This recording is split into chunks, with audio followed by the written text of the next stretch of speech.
My name is Vera. I'm 28. I never thought I would have the courage to tell my story. At some point, it seemed like it would forever remain buried deep inside, like an old diary with worn pages that no one would ever read.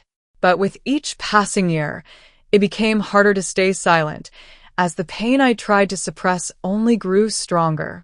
I grew up in a small town in southern Texas, a place where everyone knows each other and secrets are as rare as water in a drought season. My mother, a strong and independent woman, has always been a role model for me. After my father passed away, she raised me on her own. It was hard work, day after day at her bakery, which was her pride and joy.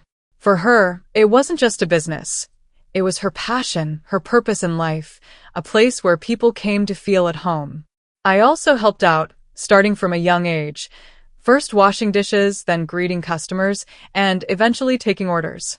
Peace and stability were the main values in our lives, but everything changed when Victor entered the picture.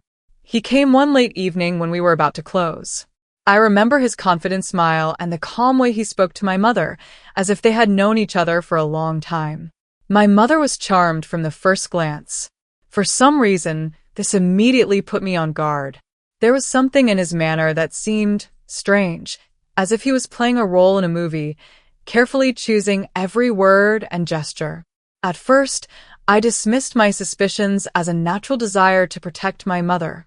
But the more time he spent with us, the stronger my feeling grew that something was wrong. Victor was incredibly charismatic, able to talk about anything and create a sense of complete understanding. He quickly became a part of our lives and, as it seemed to me, won my mother's trust too quickly. They often talked about the future, making plans, and her eyes shone with happiness. I tried to convince myself that my mother really needed happiness, that after everything she had been through, Victor was a gift from fate. But inside, my anxiety grew. Victor seemed too perfect, as if he knew what people wanted to hear and used it with the skill of an actor. And then the day came when they decided to get married. It happened unexpectedly just a few months after they met. My mother seemed incredibly happy, and Victor did not hide his pride. On the day she told me about it, I tried to suppress my inner protest. I smiled and played along, but my heart felt like it was being squeezed in a vice. Something was bothering me, and this something soon turned into growing suspicion that I could no longer ignore. Victor continued to play the role of the perfect man, a caring partner, and an attentive father. It seemed like he knew exactly how to build a relationship with us. But when we were alone, there was something harsh, out of place in his eyes. I couldn't understand what it was, but this feeling made me wary, especially when he looked at me longer than he should have. Sometimes I caught his gaze on me, and this gaze seemed too intense, devoid of the softness I saw in his eyes when he looked at my mother. At first, I tried to convince myself that it was all just my imagination. I told myself many times that all these strangenesses were just my fears, caused by sudden changes. But the troubling thoughts did not leave me, and I began to look for a reason to avoid him, to refuse personal conversations, and even to avoid meeting his eyes. Over time, when Victor had fully settled into our lives, my doubts began to intensify. There were days when his behavior towards me became too close, unusual for a stepfather. He tried to talk to me about things that were too personal, interfered in my affairs, and tried to control even what I wore or who I talked to. These moments created a sense of helplessness in me and made me look for an excuse to keep my distance from him. Over time, I realized that Victor seemed to adjust to me, as if trying to gain my trust by predicting my reactions. This fact scared me. His persistence sometimes took the form of gentle manipulation. He knew when to give me advice, when to support me, or when, on the contrary, to become overly concerned about my safety. And each such action seemed more and more fake to me, as if he was only building a relationship for something that I did not yet know. And then one night, as I lay in my room listening to the hum of the house's silence, I realized I had to find out the truth about Victor. I became more attentive to every word and gesture of Victor. His overly correct reactions, his overly caring behavior. It all now seemed like part of a carefully crafted image. The more I observed, the more I noticed small details that had previously escaped my attention. He knew how to make people feel special and understood. I couldn't quite explain why this bothered me so much, but the feeling of growing falseness became unbearable. I noticed that he began to invade my personal space. At first, it seemed innocent. He was interested in how my day went, if I needed help. But over time, it turned into intrusive interference.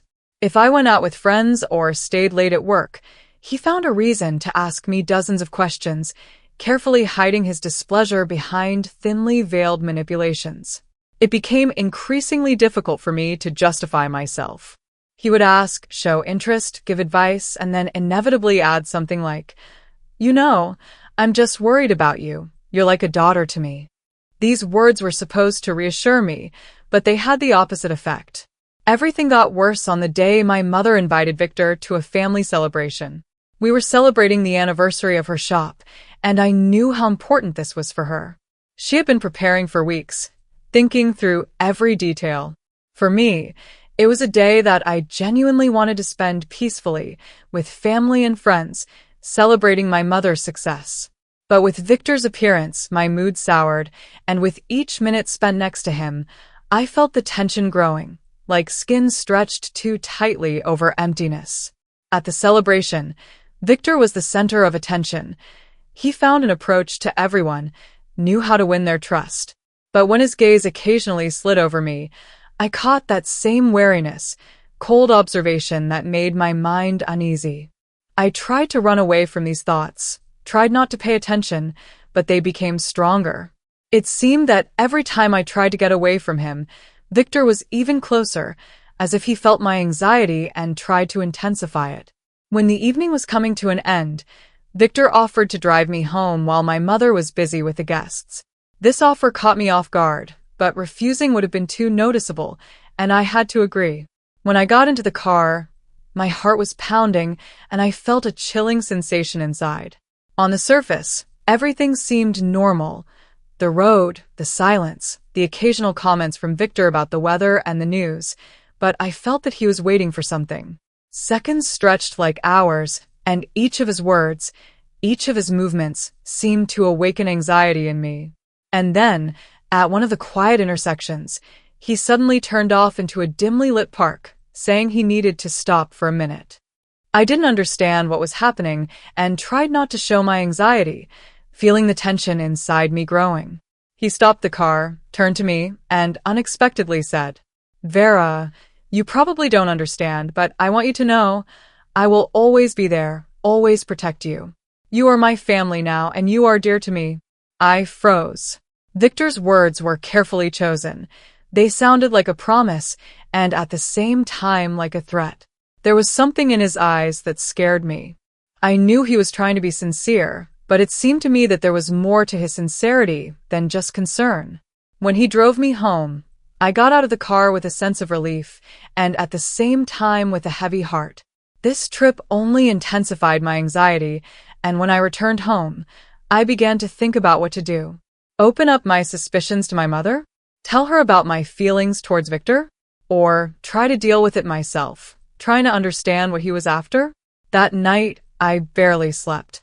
All the moments that had happened with Victor surfaced in my head, like fragments of a complex puzzle. Something was wrong. I felt it with all my being. The next day, I decided that I needed to distract myself. Ordinary things seemed like the only way to at least temporarily escape the troubling thoughts about Victor. I took extra shifts at work to come home only late at night when he wouldn't be around. It seemed like this should have helped, but Victor found new ways to show his attention and again caused me concern. He began to come to me at work more often, bringing my mother lunches that she allegedly asked him to deliver. Each time I forced myself to smile and be polite, but the feeling that he was invading every corner of my life became unbearable. I knew that my mother was happy and valued his care, but it only depressed me. Over time, my attempts to distance myself became more and more obvious. One evening, when I stayed late at work, Victor appeared at the door, and I felt uneasy. Smiling, He said he came just to make sure I was okay and offered to drive me home. Walking home was impossible. The rain was pouring down, and refusing him would have shown my true feelings. I got into the car, silently cursing myself for ending up next to him again. At first, he behaved calmly as usual, but after a few minutes of silence, he asked a question that truly shocked me. Why have you been avoiding me lately, Vera? You've become so different, closed off. Is something wrong? These words made me tense up. He knew exactly that I was trying to keep my distance, and his interest in my actions became more and more intrusive. I felt that this was not just a question, but an attempt to delve deeper into my consciousness, as if he was reading me like an open book. Everything is fine, I said, trying not to meet his gaze. Just a lot of work and studying. He silently nodded, but I saw that his answer did not satisfy him. The silence between us was filled with tension, and I wanted this trip to end as soon as possible. But Victor, it seemed, felt that this was his chance to get closer to me even more. You know, Vera. His voice was quiet, but every word echoed in the enclosed space of the car. You are not just my wife's daughter to me. I understand you. I know how sometimes it's hard to find common ground with those who are older than us. Maybe you think I'm trying to impose my rules on you, but that's not the case. I just want you to know, I am always there if you need something. He fell silent, but his words still echoed in my head. These promises and assurances only intensified my suspicions. I responded with something vague and turned away to the window, pretending to look at the rain, but inside me, fear grew. The next day, I decided that I needed to talk to someone about my feelings. It was obvious that Victor was increasingly invading my space, and the more I tried to close myself off from him, the more persistent he became. My mother was the only close person with whom I could discuss what was happening, but her happiness with Victor stopped me. How could I explain to her that I no longer felt safe next to her husband without destroying her world? After much thought, I still decided to tell my mother what was bothering me. We sat in the kitchen late at night when I began to tell her about how I felt being around Victor, trying to be as careful as possible with my words. At first, she just listened, but the more I spoke, the more tense her face became. Vera, you're just tired, she finally said. I understand that changes can be scary, but Victor is a good person. He always takes care of us, helps, and he loves me. I'm sure you should give him a chance. Maybe your feelings are just caused by adjusting to the new situation. Her words were like a blow. I knew she wanted to reassure me, but it only intensified my isolation. My mother was blinded by love, and now I realized that I was left alone with my anxiety. I decided that I had no choice but to deal with it myself. I began to notice more and more small details in Victor's behavior. How he sometimes looked at me when he thought I wasn't noticing, how he appeared in the most unexpected places, how his attention became more and more intrusive. It was as if invisible threads were wrapping around me, cutting off all paths to a normal life. And then one day, when I was home alone, I suddenly heard a faint creak, barely audible, but against the backdrop of complete silence, it sounded frighteningly loud. At first, I tried to convince myself that it was just a dream, but when the sound repeated, I realized that it was not so. My heart was pounding in my chest like a hammer, and I couldn't move. I knew who it was, Victor. Slowly, and trying not to make a sound, I cracked open the bedroom door and peeked into the hallway. Shadows enveloped everything, but I could make out his silhouette at the door to my mother's bedroom. He stood with his back to me, but my heart had already turned into icy fear. He stood motionless, as if waiting for something, and this motionless silhouette evoked genuine horror in me. I don't know how long I watched him, but at some point, he turned around, as if sensing my gaze. Our eyes met, and I felt all my strength leave me. I froze, unable to even breathe. Victor looked at me intently, as if studying my reaction, then slowly smiled. It was a cold, sinister smile, in which there was no trace of the kindness he showed my mother. Not taking his eyes off me, he approached. I backed away, but he whispered softly, with a gentleness that sounded like a hidden threat. Vera, What are you doing here? Can't sleep? His words sounded so innocent, but I knew that behind them lay a threat. My body was as if paralyzed, but I forced myself to respond, trying to appear calm. I heard a noise and decided to check. He quietly laughed, tilting his head so that his face was in the shadows, and in that laughter, I sensed mockery, as if he wanted to say that he knew about all my fears, that he saw through me. Don't worry. I was just checking the locks so your mother could sleep peacefully. His voice was oily, and I felt that he was just playing with me, teasing me. I nodded, trying not to let the tremor in my voice show, and returned to my room, barely managing to close the door behind me. That night I didn't sleep at all. I knew that if I didn't do something right now, he wouldn't stop. His manipulations, his intentions, it was all carefully thought out to the smallest detail to make me feel helpless. In the morning, I decided that I had to tell my mother. No matter how she reacted, I couldn't stay silent anymore. When we sat in the kitchen, I began to tell her about my feelings, fears, and about everything he did, how he tried to control me, how he came at night when he thought no one was watching. I saw how my mother's face slowly changed from confusion to worry and, finally, to shock. She was silent, not interrupting, and I saw how her eyes filled with pain when she realized that her happiness was built on a lie. When I finished speaking, there was silence. My mother sat with her head down, and I saw how she trembled, clenching her hands so tightly that her knuckles turned white. Finally, she looked up, her eyes full of tears and pain. Forgive me, Vera. I didn't see. I didn't want to believe that it could be true. I just wanted to be happy and didn't notice what was right under my nose. Her words were like an admission of guilt that she did not deserve, and I hugged her, trying to support her as best I could. But I knew that now we were not alone in this nightmare. That same night, my mother called the police and made a statement. When they arrested Victor, he did not resist. His face remained impassive, as if everything that was happening did not concern him. But in his eyes, I noticed that same chilling smile that said he knew. His game was over. After his arrest, our home seemed to be cleansed of darkness.